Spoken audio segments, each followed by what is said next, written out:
you to answer my question if it is confidential. Well, okay lang. So, how much the Philippine Sports Commission give as financial budget to World Dragon Ball? Sa tingin ko, sasabihin ko sa iyo, confidential. Basta binibigay ng PSC yung request namin. Kasi pag sinabi ko, baka magselos ka eh. Di ba? So, confidential. Basta, we are very supported by the Philippine Sports Commission. Thank you to all, to Richard Bachman and to all the board member. Yeah. Thank you so much po sa inyong lahat. Okay, Philippine News Agency, Chin Malano. Good morning, Coach. Yung question ko lang is about yung Philippine hosting. How's the Philippines chosen to host for the time? Yeah, actually, we are chosen by the International Canoe Federation. Parang ano lang to by chance. Kasi ang nanalo talaga dito sa hosting kasi there is a bidding. Ang nanalo talaga dito China, sa totoo lang. So, nagkaroon lang ng derogatory record ang pamunuan ng China, kaya nailipat mo sa Pilipinas itong hosting. Sabi nila, we have to transfer ito, the same Asia. So, tinanong po nila ako, pinatawag nila ako sa China noong last year kung matatanggap natin. So, sabi ko, I'll try. I'm going to contact 2 mayors who's willing to host this prestigious event. It so happened nga, yun po yung sumagot si Mayor Byron. Coach, sino yung isa? Tacloban. Tacloban City. Thank you, kapatid. Okay, so follow-up, Bong Fernandez.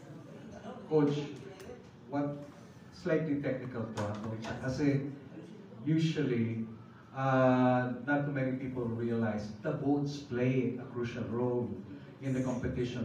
Kamusta naman yung mga ating mga boats na the national team will be using? Yeah, of course, lahat po ng mga boats natin supported by the Puerto Princesa. And then, all boats are brand new. Same time po yung manufacture niya. Kailangan, dito kasi hindi ka pwedeng gumamit ng last year pa na ginawa. Kailangan one time. So, all of those boats are brand new. Hindi pa po nagagamit. Which is, nandun na po lahat sa Puerto Princesa. Dumating po siya on time. Yes. Ilan po Thank yan? you, Sir Bob. How many? Yeah, we have reserve and a total of 50 boats. We have 50 boats. Yes. Kasi di ba sa practice pa lang, tapos sa competition. Iba po yung gagamitin natin sa training, iba yung gagamitin natin for competition. Okay, yes, Gab Ferreras. Good morning pa rin, si Gab Ferreras ulit, Pag Sports Corner. Bago ako magbigay ng mga tatlong questions, shoutout kay Coach Dachko at sa buong Philippine Dragon Boat team na nakamonitor sa atin via sa live streaming natin to the PSA Facebook page. Unahin natin yung tanong ni Jet Ilayo from scoreline.ph. What are the ways of the PCKDF to find prospects and support the grassroots in our country for this kind of sport in order for them to become also a competitive in this kind of field of sports? Lalo na, it is a water sport. So, parang it's a collaborative team effort kayo ng bawat teammates para mag-grow yung boat natin. Yan ang tanong ni Sir Jet. Hello, yeah. Magandang tanong po yan kasi isa po yun sa programa nga ng federation natin, yung mga grassroots natin. Some of those PSC and the federation, we are donating boats to some of the LGUs. So ang gagawin na lang po nila is bibili na lang po sila ng sarili nilang paddle kasi ang paddle po is dapat akma doon sa size nila. And then we have mga project po na mga clinics. You can invite our federation and then we can send coaches, trainers to different LGUs kung sino po yung interested magpaturo. Okay? And then ang kagandahan po dito sa water sport natin, hindi na natin kailangan magpatayo ng gym kung volleyball or basketball tayo. Nandyan na po yung field of play natin. Nandyan yung mga lakes, nandyan yung mga base. So, kumpleto po tayo ng paglalaruan. Boat na lang at saka paddle ang kailangan natin. Okay, on my end nga pala, dun po sa training natin, kasi nasa Palawan na yun yung ating majority ng ating mga Pinoy bets natin doon sa Dragon Boat World Championship. So far, based sa monitoring ninyo ng mga coaches, gaano ba ka-confident ito mga... kamusta ang training? Gaano ba ka-confident na ito nga, ang target ninyo is to win the gold and hopefully making it into the World Games. At mukhang maganda talaga ang self-esteem ng mga atleta sa kabilangan ng medyo controversial na post na andyan pa rin yung positive outlook nila para dito sa competition. Of course, kaya nga po pinapunta natin doon na maaga yung mga atleta natin, no?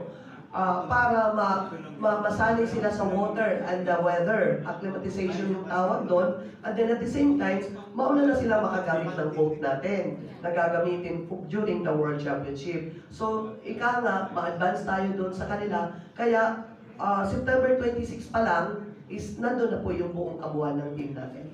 And of course, it is a great opportunity na rin for Palawan na mag-host nitong international competition. Kasi afterwards, puro mga national competitions na nakaline at nandyan ang Batang Pinoy, nandyan ang BIM, PIAGA, Friendship Games. So parang it's a great start na rin for Palawan to become one of the Dragon Boat capital ng ating bansa.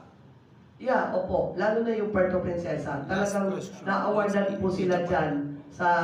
May award po dyan si Mayor Byron about sa sports tourism city, right? And last question, I know maraming makakapanood nitong mga laban na yun, itong ICF Dragon Boat World Championship na iyo sa Pilipinas. And luckily, we have actually a media partner nandun. Andun po ang PTV4. Kasi ang plano ninyo, magkaroon kayo ng parang sports channel ng PTV. So, ito yung initial offering nga ng PTV Sports as a channel para dito sa competition. Can you tell us more sa partnership niyo with PTV as one of the media partners? Good afternoon. Actually, PTV4 and Channel 13 also is part of our na magko-cover during the World Championship. And all out din naman talaga ang PTV4. Be thankful for that. Alright, thank you. Okay, so thank you so much, Coach Len. Again, yung invite natin, baka may dagdag kayong announcement. Okay, malapit na October 28 yung darating na yung mga participants natin, yes. But competition proper is 31 to October November 3. 31 to November